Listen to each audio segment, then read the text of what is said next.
السلام علیکم. I am Miss Fauzia, your اسلامیہ ٹیچر. نئے سال کی نئی کلاسز میں خوش آمدید. ٹھیک ہے بچوں, جیسا کہ آپ کو پتہ ہے نئی کلاسز کا آغاز ہو چکا ہے, اور نئی کلاسز کے آغاز میں ہم اپنے اسلامیات کا سبق نمبر 1 اللہ تعالیٰ پر ایمان, جو کہ آپ کے کتاب کے پیج نمبر 1 پر ہے, اس کو شروع کریں گے. آپ لوگوں سے گزارش ہے کہ اسے بہت غور سے سنیے گا. یہ بہت بڑا چیپٹر ہے, میں یہ پورا ریڈنگ نہیں کروں گی.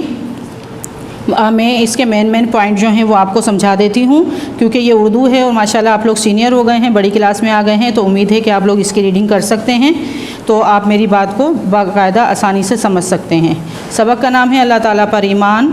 اللہ تعالیٰ پر ایمان کا مطلب ہے بیٹا کہ اللہ تعالیٰ کی ذات کو سچے دل سے مانا جائے اور اس سے کی ذات پر پختہ یقین رکھا جائے. اللہ تعالیٰ پر ایمان لانے کا مطلب یہ ہے کہ ہم اللہ تعالیٰ کی ذات کو مکمل طور پر سمجھیں اور اس پر پختہ یقین رکھیں کہ اللہ تعالیٰ اس کائنات کا مدبر, منظم اور مالک ہے. وہ دنیا کے سارے کام کسی کی مدد کے بغیر کر سکتا ہے, وہ کسی کا محتاج نہیں, ساری دنیا اسی کے محتاج ہے.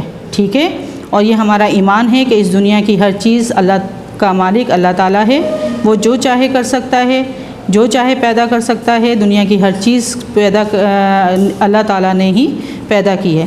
اللہ تعالیٰ نے اس دنیا میں اپنی بے شمار نشانیاں پیدا کی ہیں, جس کو دیکھ کر ہم اللہ تعالیٰ کی ذات پر اپنے یقین کو مزید پختہ کر سکتے ہیں.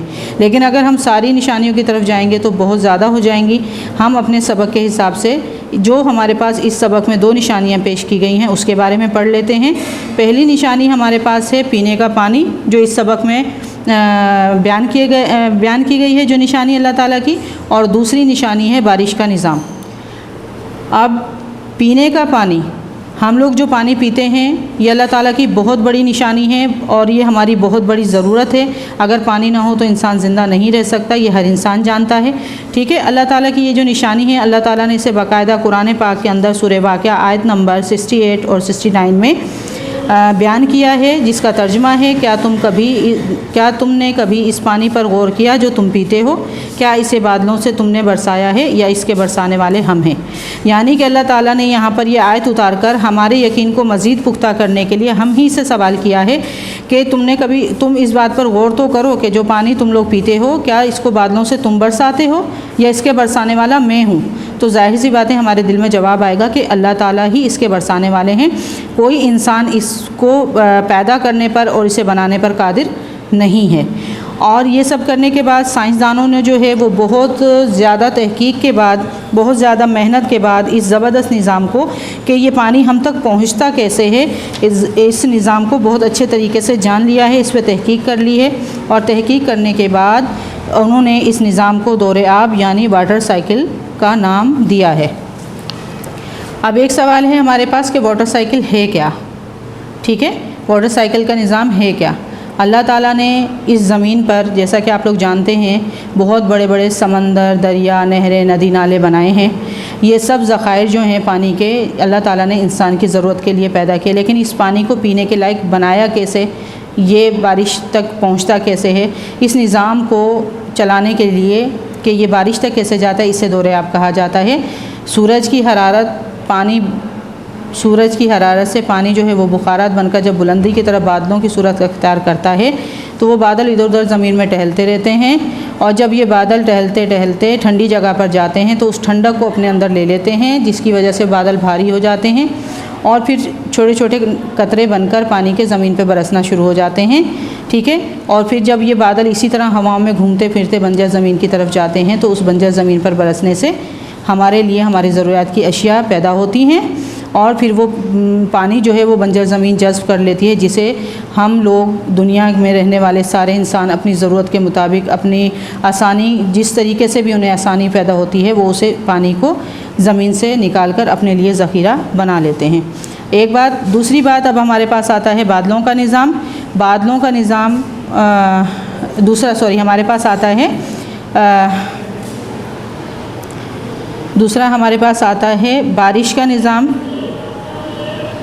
بارش کا نظام یعنی کہ بارش کس طرح برس رہی ہے, اس کو بھی اللہ تعالیٰ نے قرآن پاک کے اندر سورہ اعراف آیت نمبر 57 میں بیان کیا ہے۔ قرآن پاک کے اندر کوئی بھی آیت بیان کرنے کا مقصد صرف اتنا ہوتا ہے کہ انسان اسے پورے سچے دل سے تسلیم کر لیں کہ یہ جو ہمیں سمجھائی جا رہی ہے بات، یہ جو ہمیں بتائی جا رہی ہے کہ بادلوں کا نظام کیا ہے، بارش کا نظام کیا ہے، اس سب نظام کا چلانے والا صرف اللہ تعالیٰ کی ذات ہے۔ اس وجہ سے جو ہے وہ اللہ تعالیٰ نے ہمارے یقین پختہ کرنے کے لیے یہ آیت قرآن پاک کے اندر اتاری ہیں۔ اب جیسے یہاں پر بارش کا نظام ہے، سورہ الاعراف کی آیت نمبر 57 میں ترجمہ ہے اس کا، اور وہی ہے جو ہواؤں کو اپنی رحمت کے آگے آگے خوشخبری لیے ہوئے بھیجتا ہے، پھر جب وہ ہوائیں بھاری بادلوں کو اٹھا لیتی ہیں تو بادلوں کو مردہ خشک زمین کی طرف بھیج دیتا ہے اور وہاں بارش برسا کر طرح طرح کے پھل نکالتا ہے۔ ٹھیک ہے، یہاں سے یہ بات ثابت ہو گئی کہ جو کچھ بھی، یعنی کہ ایک تو نظام ہے کہ ہمارے پاس بارش کیسے آئی، پانی کیسے پہنچا، اب نمبر 3 پہ بات آ رہی ہے کہ اس سے پھل بھی اگتے ہیں، یعنی ہماری ضرورت کی ہر چیز کا مالک کون ہوا؟ اللہ تعالیٰ۔ ٹھیک ہے، امید ہے آپ کو یہاں تک بات سمجھ میں آ گئی ہوگی۔ اس چیپٹر کا پوائنٹ نمبر 3 اور آخری اس کا اسٹیپ جو بہت زیادہ سمجھنے کے جس کو بہت زیادہ سمجھنے کی ضرورت ہے وہ ہے توحید۔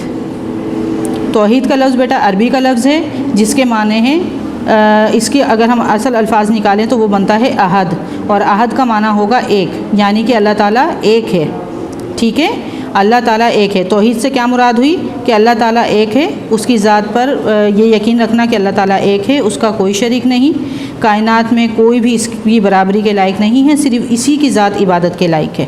ایک لفظ ہے ہمارے پاس توحید، یعنی اللہ کو اکیلا ماننا، اللہ کو ایک ماننا، اور نمبر 2 پہ بات آتی ہے ہمارے پاس عقیدہ توحید، یعنی اس کی وحدانیت پر، اس کے ایک ہونے پر یقین رکھنا۔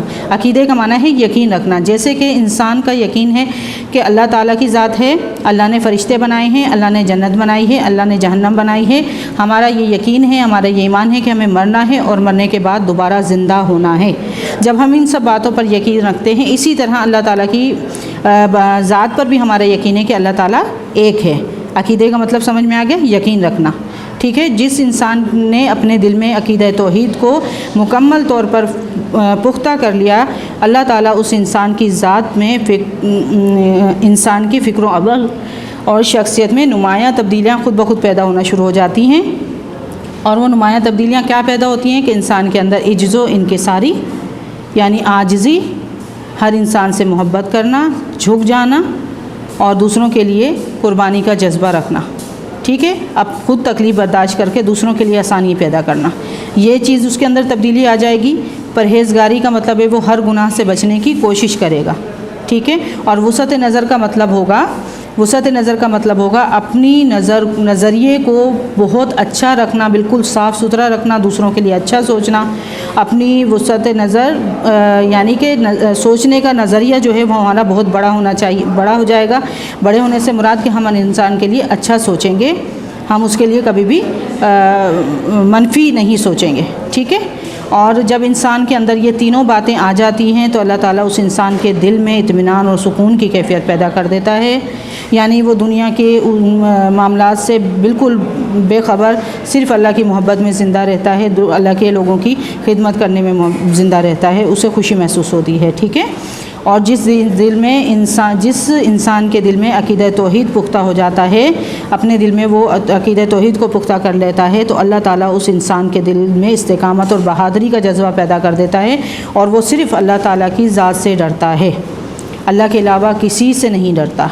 جس انسان کے دل میں عقیدہ توحید پختہ ہو جائے، جو انسان اپنے دل میں عقیدہ توحید کو پختہ کر لے، ٹھیک ہے، تو ہمیں بھی چاہیے کہ ہم اپنے دلوں میں عقیدہ توحید کو پختہ کر لیں۔ یہی ہمارے دین اسلام کا بنیادی اور حقیقی کامیابی کا راستہ ہے۔ ٹھیک ہے، امید ہے کہ یہ چیپٹر آپ کو ریڈنگ میں پڑھنے کے حساب سے جو جتنا سمجھایا گیا سمجھ میں آ گیا ہوگا انشاءاللہ، اور اس کی ورک شیٹ آپ کے پاس آئے گی۔ آپ اس چیپٹر کو 2 سے 3 بار پڑھنے کے بعد اس ورک شیٹ کو سولو کرنے کی کوشش کیجیے گا، انشاءاللہ آپ کو بہت آسانی ہوگی، اور جب آپ اس سبق کو 1 سے 2 بار سمجھ لیں گے تو آپ کو یہ بہت آسانی سے سمجھ میں آ جائے گا۔ ٹھیک ہے۔